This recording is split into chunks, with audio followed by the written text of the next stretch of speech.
DBS community, welcome back to another Dragon Ball Super video here with Chris. And today I have a video that I have been working on for a while. Kind of a longer video here for you guys. But it's going over a particular deck that I feel like has a very strong counter to the current format that we are in. And that is going to be Mechikabura. Now, Magikabora has some very good matchups. Mechikabura has some very bad matchups. But what's in the current meta right now, at least the triangle that we have kind of going on right now, I think this deck holds itself very well against two of these decks in the format, and then kind of has more of a 50-50 matchup with the third one. But again, I do think this deck can actually find itself in top cuts if played. I think the problem right now is that there's a lot of other decks in the format that people want to play.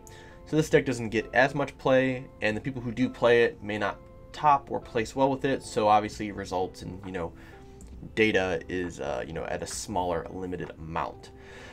But I do feel like this deck can definitely do some things, and we're going to talk about why that is in the video. Now I will leave timestamps down below if you guys want to go check those out. If you guys want to skip to a particular section, you guys can do that. This is going to be one of many videos that I'll do about particular decks that I feel like, have a good place in the format. Now, make sure you guys like and subscribe. Let me know what you guys think of the content. Hit the bell for notifications. And, yeah, we'll get right here into the video. First thing I'll go over, if anyone doesn't know what the leader does, this is a semi-wish leader. And when you attack with this leader, you search for 2 Dragon Balls, either in your deck and or life, and you shuffle. This is the one problem with the deck, is you do have to run, because you can potentially have Dragon Balls in your life, and you don't awaken when you have low life. You have to awaken when you have 7 Dragon Balls in the drop. You do have to run more than 50 cards. And this is probably one of the problems, is that, very experienced players don't like playing more than 50. And when you get higher, value, when you get more cards in your deck, the does kind of increase the, or lessen the chances of you grabbing the cards that you want. Second thing is, there is a very good RNG chance of having multiple Dragon Balls in your life. And if you have more than 2, generally the game ends up feeling pretty bad. So there is that kind of RNG with the leader there. But you have you reset 1, draw 1 when you awaken. Something that's very important to look at is you force your opponent to choose a battle card in their drop area and set into the warp, which is a very powerful effect that we'll talk about against 2 of the top meta decks that actually works out very well against. On the awaken side, you would draw and you attack, and you have an activate main. If all your energy is black, which it will be, you bottom deck a card to either steal a 4 cost, you negate its skills and then switch to active mode and then gain control of it for the game, or you remove all 7 Dragon Balls and you give your leader triple attack for the turn. And this is nice because your leader then swings 3 times, and you can draw off of every swing. So very powerful. Now, what are the current meta decks we have in the format right now? And some people may argue one of these are not meted, or one of these aren't the top deck in the format, but again, it's all opinionated. But currently, I think these are probably the 3 that I feel like most people can agree on as being the best 3 decks in the format. We have Gogeta Zeno, Sin, Shinron, and King Piccolo, all of which are very powerful decks. They all do very different things. But all of them have very interesting matchups with Mechikabura. And the first one we're going to go over is going to be King Piccolo, because I feel like this matchup actually, as some people may say, surprising. Mechikabura has a very good King Piccolo matchup.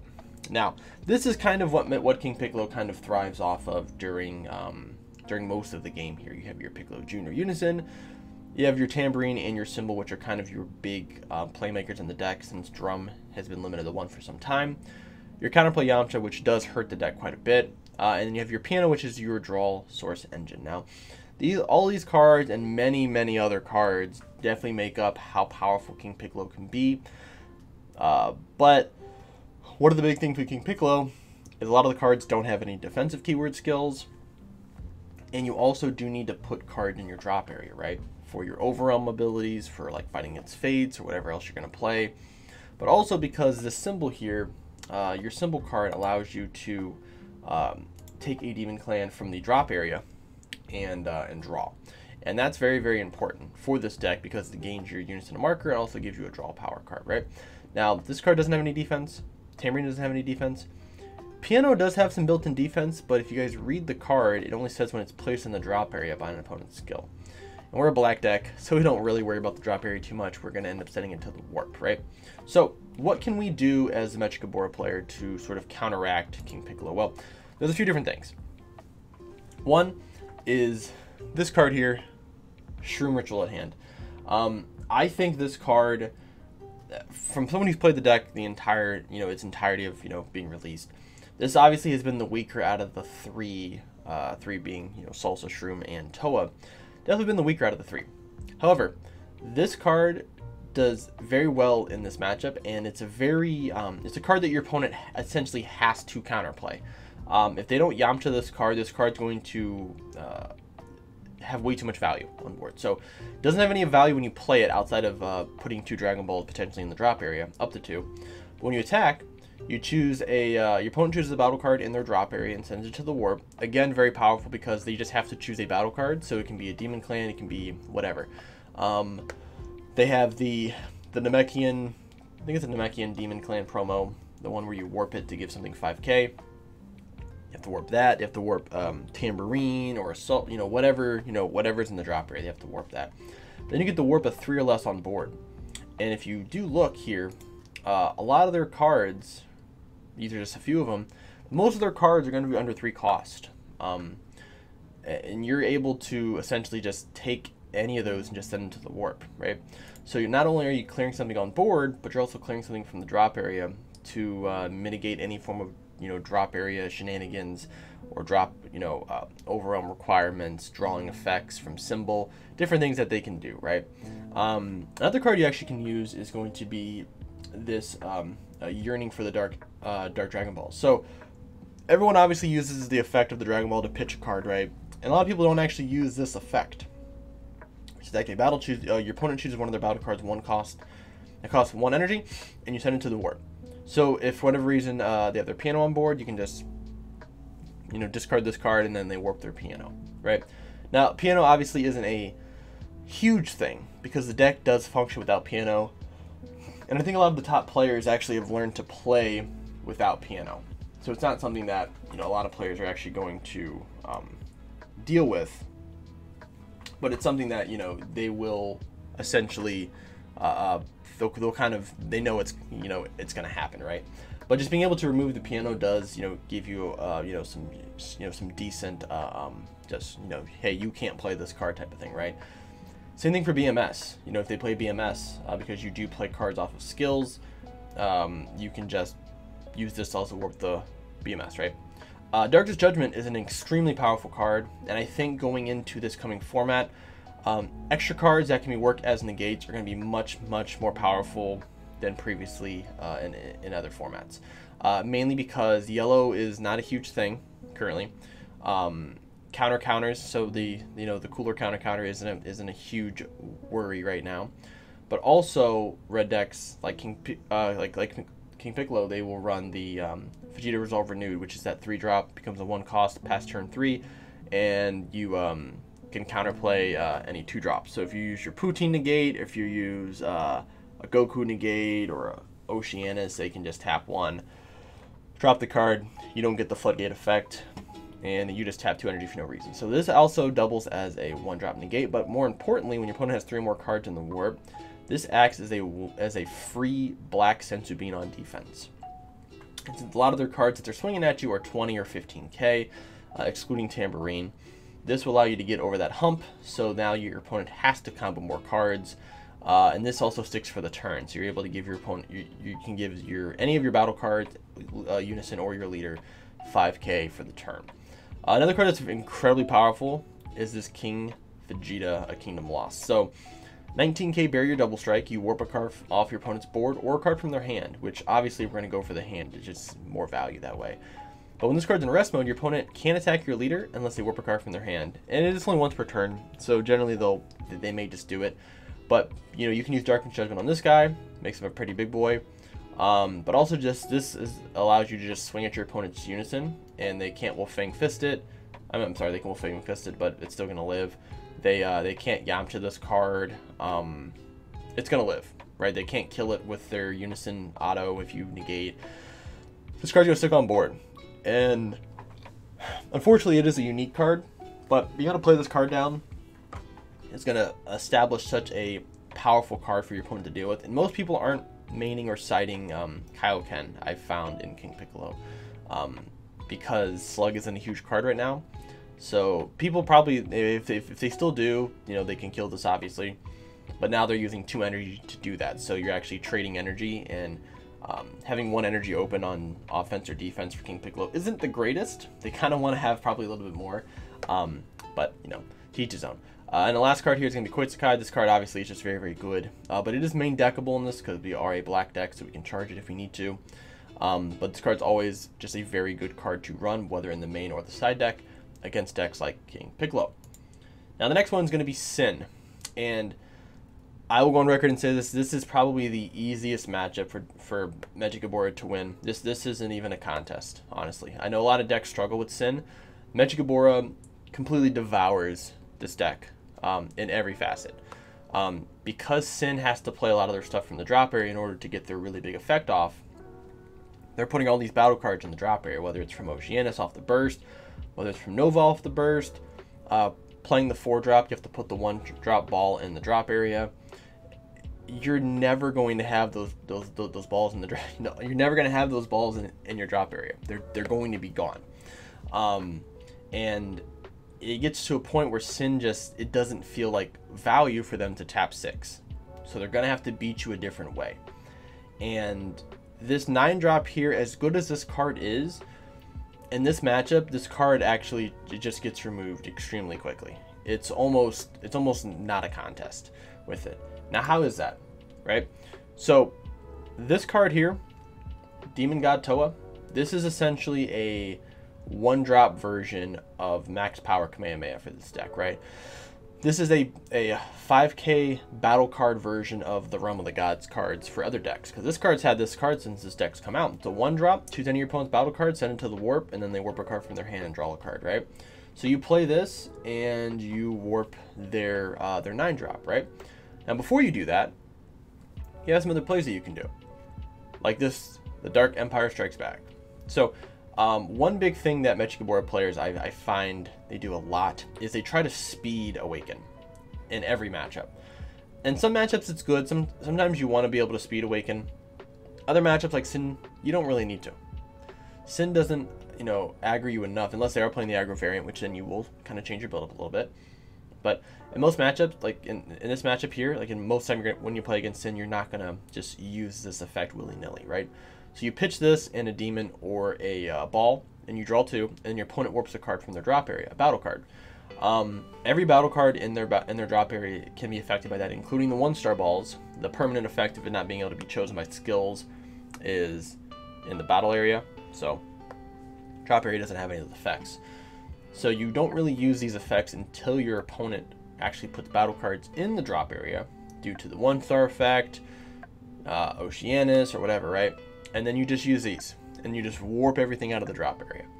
And I will probably hold my Awaken until I can physically get the value out of every single one of these 1-star balls, just because it just stops them from having any plays out of the drop area, right? Also, when you use Toa to warp the 9-drop, if you warp away the 1-star ball, well, now 4-drop goes to the drop area, right? And they don't get to play a 1-star ball out, so now they have to search for another 4-drop, and they don't get as much value off of that now. And that's very good, you know. Another really, really powerful card in this matchup is between your leader effect and the Poutine effect. So you can steal a 4 or less with Poutine and or Mechikabura, right? Mechikabura does negate these skills, while Poutine just steals the card. Now, both these are very powerful because you can steal both Nova, Haze, Oceanus, and the 4-drop. This also includes the double striker that when you play a unison or a battle card, they can tap it, and a few other cards on their board that you can actually steal. This makes it incredibly difficult for them to actually keep any of these cards on their board because you can just simply steal them, right? Being able to steal the 4-drop blocker, incredibly powerful with this card. You also can steal the 3-drop. I think it's called whatever the 3-drop guy is, Natron. I believe if you steal him with this card, it actually will still have its effects. So when your opponent plays a battle card or a unison, you can tap it. That's incredibly disgusting, right? So this combo here, just being able to just remove anything they have on board that's 4 or less, it just stops a whole extra amount of resource for them. Salsa does put in a lot of work in this matchup as well. Being able to just swing every turn, draw a card, and your opponent warps a battle card from the drop area, you're just continuously removing stuff from the drop area so that they can't play stuff. And let's say hypothetically they do get to their turn 6 and they do play out 7 dragons, right? And they don't kill you that turn, right? Most sim players won't. You drop Dark King Mechikabura. Sure, it may get its skills negated. Sure, it may come in arrest mode, but you play it for 4 to warp everything they have on board, not including barrier cards. So now their now their next turn for their tap 6 becomes much less effective because they don't have any cards to actually play out. And you can actually play out 2 battle cards, 7 or less with this card. But against Sin, you don't actually play out the dragons. You probably play out maybe a super combo or something else. But you generally don't play out the dragons. You'll play whatever else they have, whether it's a Mechikabura, Mecha Frieza. You play out super combos. If they play 2 different super combos, you just grab both of those and then use them as combo power. But you can just play this on turn 5, turn 6, and you just wipe their entire board. They don't have anything else to do that, right? So you can actually just control Sin into the ground and just out-resource them with this deck. Incredibly easy. Like I said, I think this matchup is probably the easiest thing for Mechikabura. And since Sin is so powerful, you can just kind of just manhandle them, right? It's kind of the same thing with King Piccolo. Like the King Piccolo matchup is I would say fairly easy as long as you're hitting, the correct cards in your hand. Like just being able to just warp things on board. When you keep control over that board state, you're forcing them to try and kill you with their secret rare, or try and do some sort of hand dump play, which we're never going to get to that point because we're just going to control what they have on board. Now the last matchup is a little bit of a tougher one. This is the hard matchup out of the 3. Like I said, the other 2 are fairly easy, but Gogeta is definitely the harder out of the 3. And this is obviously the big engine of cards that Gogeta plays, not including things like, Beyond All Limits, but all of these 6-drop targets here for Gogeta, as well as Trunks, just give them so much pressure, and they definitely can just high roll you into the ground, right? Mira obviously is very hard to kill as well, and you also have the Kai that can play it back. So this deck is fine-tuned, and this matchup is basically just going to be, are you a better player at that particular time, right? Because as Mechikabura in this matchup, unfortunately, you are playing at a disadvantage. You can't steal any of these cards with your leader effect. You can't steal any of them with the other Mechikabura with the other Poutine effect. So how do you really kind of control this type of deck, right? So these are some very powerful options for the deck to use, and it's gonna be, like I said, it's gonna be a grind matchup, and you just have to try to survive as long as you can. The more energy you do get in this matchup, it is a gift and a curse, because you will be able to just outplay them in certain facets, but also they're going to have more energy to use to be able to play out Thordings and other things, and that becomes very, very detrimental for you. Poutine, the Dark Sorceress, or Dark Sorcerer, is a very powerful card. Unfortunately, it probably will last maybe a turn, because once they play the 6-drop blocker guy, they can just warp it, right? And now this says what warp 4 or less, ignoring barrier. They can't actually warp King Vegeta, right? So King Vegeta is going to come down. You can warp something from their hand or off board, and you're just going to kind of swing it leader, right? And they can't really get rid of this card unless they swing into it, which they're going to, of course. But this will provide you maybe an extra turn, maybe an extra swing to for some defense, right? Magikabora, the Broken Seal, is definitely the card that you want to run in this deck to deal with Gogeta. For one, this card should be main decked. Extra copies in the side. It also has the second effect of being able to grab a Dark Dragon Ball from your deck, which is helpful. So you can grab a ball out, but you play this, you just call Gogeta Xeno, 6-drop, and now they can't play any of their 6-drop targets, right? All 3 of these cards are just dead. So turn 2 you can play this, turn 4 you can play this, turn 6 you can play this, and you can just kind of, you know, remove what they have on board and then play Mechikabura to stop the playing of other cards. Finn here is a very good substitute for the 8-drop Mechikabura, because in this matchup, we're not wanting to tap 4 energy just to wipe their board to send everything to the warp, because they can play everything from the warp, right? Finn allows us to play this for 2. They can't counterplay it. And our opponent chooses 1 card, and then the rest of the cards that they haven't chosen go to the warp. So it allows us to kind of board clear a little bit with not having to spend a lot of energy for it, and it's something that our opponent cannot react to.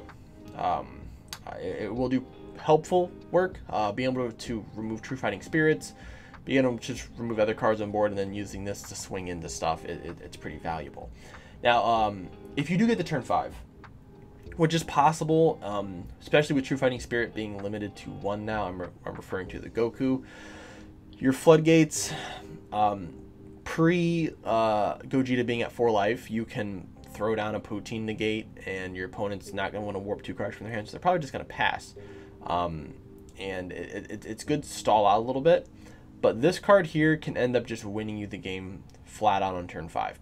So if you guys don't know what this card does, it's a 5-drop deflect double strike. When this card swings, your opponent warps a card from their life for every 10 cards in your opponent's warp. So in Gogeta Xeno, they're going to have a lot of cards in their warp, probably 20 to 30 probably by turn 5, depending on the matchup, obviously, right? You warp a card from their life for every 10 cards. So if they have 20 cards in their warp, you warp 2 life. Now, as long as this card doesn't get petrified or petrificationed, this card can just flat out win you the game. If they're holding 1 energy up, it's probably petrification, so you just kind of have to, hopefully you have other things on board that you can swing with to, you know, force them to tap under that 1 effect.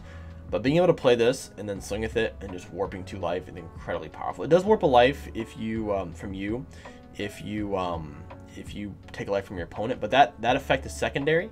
So the first effect will trigger. You'll warp 2 cards from their life. If you warp both life and they're out of the game now, your effect won't trigger because the game's already over.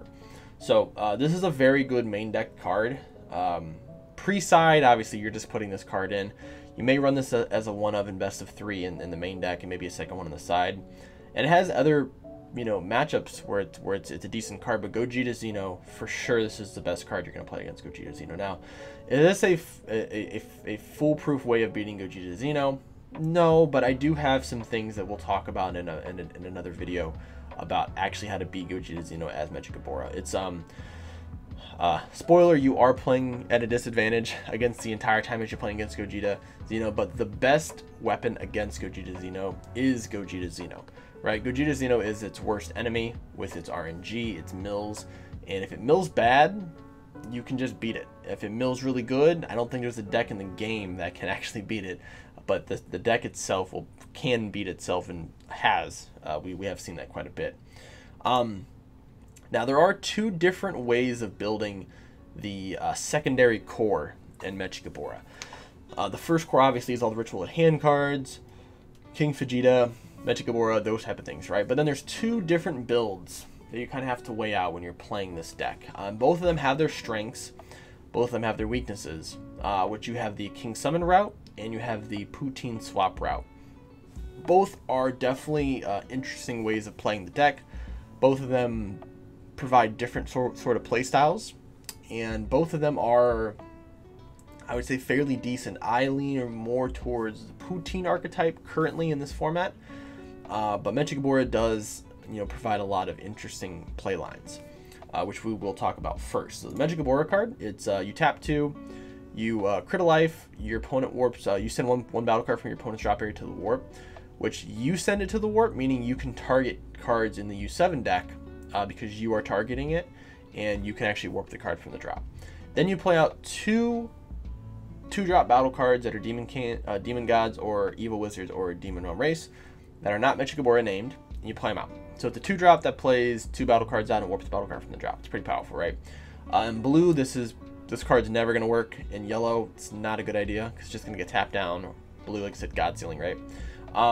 But you play, these are probably the best targets for Mechikabura. You have your skillless guy. You have Toa Secret Maneuver, which is a, when it's played, you search top 5 for a demon. When it attacks, you search top 5. That's once per turn. You have Chain Attack Gravy, which when you combo with a demon, you draw a card, which is nice. You can combo any of these cards you just played or a demon from your hand. You can draw a card. And Gabora Ready to Strike. This is the TP that came out of the newest set. The top swap effect we actually cannot do because we're not a Gabora leader. But the bottom effect is pretty cool. It says your opponent may warp a card from their hand. If they don't, you can choose a battle card 4 or less in rest mode or their leader, and they cannot attack next turn. This is very similar to how Sin plays with their 4-drop, right? They just stop your opponent's leader from attacking, and that does grant you a lot of value. If you can play this against any deck that I just mentioned, and they can't attack for a turn, that's an incredibly powerful card. It is a 10k, so it's not like, if it was 15 it'd be way better, but you know, it is what it is, right? And then you have the Salsa New Demon God, which is an incredibly powerful card, and depending on the format, like this card can actually be format defining for a Demon Realm deck. You tap 1 to swap from a black skills battle card, 2 or 3 cost. Play this guy out for 1. When he attacks, your opponent warps a battle card from the drop. If they don't have any battle cards, you can play out a 2-cost demon, which means you can play out any of these guys that you just comboed off or did stuff with, right? What's also cool is you actually can use your leader effect in either the mirror match or just a black matchup, steal a battle card that's 2 or 3 cost, and then use this to then play it, right? Next, then you bounce their card back to their hand because it's a skillless. You play this guy out for 1, and now you can have a free swing and a free play. So very interesting combination, and this is kind of what you're looking at with the King Summon archetype. And then the second archetype here is going to be the Poutine archetype. Now, Poutine has currently 3 very powerful cards you can actually swap into. So the first effect on Poutine is you search top 3 for Evil Wizard, Demon Realm, or Demon Realm Race, add it to your hand, and then you bottom deck the other 2 in any order. So it's just a top 3 search. It's generally going to hit. And then you Spirit Boost off of a Unison, and you bottom deck a card to then play a 3-cost. And these are your three costs that you can play. Poutine the Dark Sorcerer, this is your barrier player that, you know, kind of stops your opponent from playing battle cards with skills or counters. You can tap stuff down. Very good in matchups that play the token negates, because they play a token negate, you can actually just tap down the token negate. Demon God Poutine, this is your 5k blocker that will take control over a 4-cost battle card, which is good because it doesn't negate the effects. Switches it to active mode and you gain the effects of the card, so that is pretty cool. And depending on the matchup, being able to steal a 4-cost battle card with its skills still intact is very powerful. And we have Umbral Might Poutine, which plays out a token, and it's 15k blocker. When you activate battle, you can pop a token, and you give this card 15k power for the turn, restand, and you draw a card. This is cool for pressuring. You can play this guy down, swing, pop your token, swing for 25, restand, draw a card, and then you have a 15k blocker on board, or even another 15k attack. So both are very, very good options there. Now, the unisons of choice are these 3 here.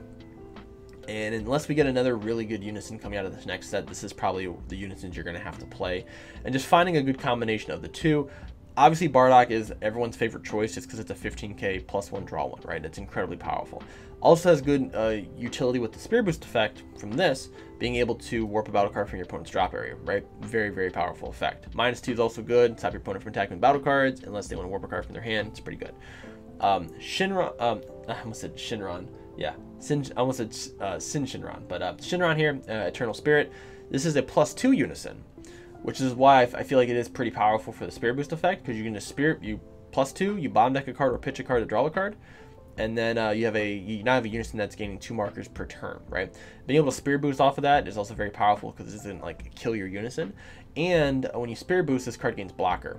So this actually allows you to play out one of these guys off of your unison effect, and now you have a blocker, so if they swing into your leader, you have something that you can use to block. And then we have Dark King Mechikabura, which currently is just very underutilized, and I think it's it's not a very high valued card right now, right? Has the Empower skill, can't attack unless it has 4 markers on it, which is all just kind of bleh, right? When you activate a swap effect, when you basically activate this swap effect, you can warp one of your opponent's battle cards to your less. That's pretty cool. And then activate activate main +1, you bottom deck a card from your hand to draw a card. Now this is cool because if you play the Shinron and you don't want to use Bardock, you can simply get this up to, you know, 4 or 5 markers, and then play this for 1 to empower those 2 markers off of it to go up to 3, plus it. Now you have a 20k body that can swing, right? But you kind of have to figure out which combination you want to use, and depending on the format, you know, whichever 2 you use may change. I think these 2 are probably the best 2 to use, and then probably these 2 combination here, but it's completely up to the player and their preference. Now, to close out the video, I have this on here. This is going to be, I'm going to have a Patreon video going up pretty shortly after this video come out, probably maybe a few days afterwards. But we're actually going to break down in full the matchup with these 3 decks that I showed off in this video. Mechikabura against all 3 of these decks. And each video is going to go over another leader, going to go over mulligans, your turn basically 1 through 3, what you should be doing sequence-wise, and what you should be playing around and what you should be doing against your opponent. So the idea is to just give you some more information about actually how to beat these decks rather than just going over the cards themselves in more detail. So if you guys are interested in that, you guys can sub to the Patreon, and I will have those videos up hopefully within the next week or so. These videos do take a little bit of time to make. But that is it for you guys today. Thank you guys for watching. Hope you guys enjoyed the video. Hope you guys enjoyed the content, and you know, maybe you got something out of it. You know, we'll leave comments down below if you guys agree, disagree. We can talk about all that stuff. Again, if you are playing Mechikabura, you are playing at somewhat of a disadvantage against particular decks, but currently in the format, this deck can do wonders. Let me know what your guys' thoughts are. Thank you guys for watching, and I will see you guys in the next video.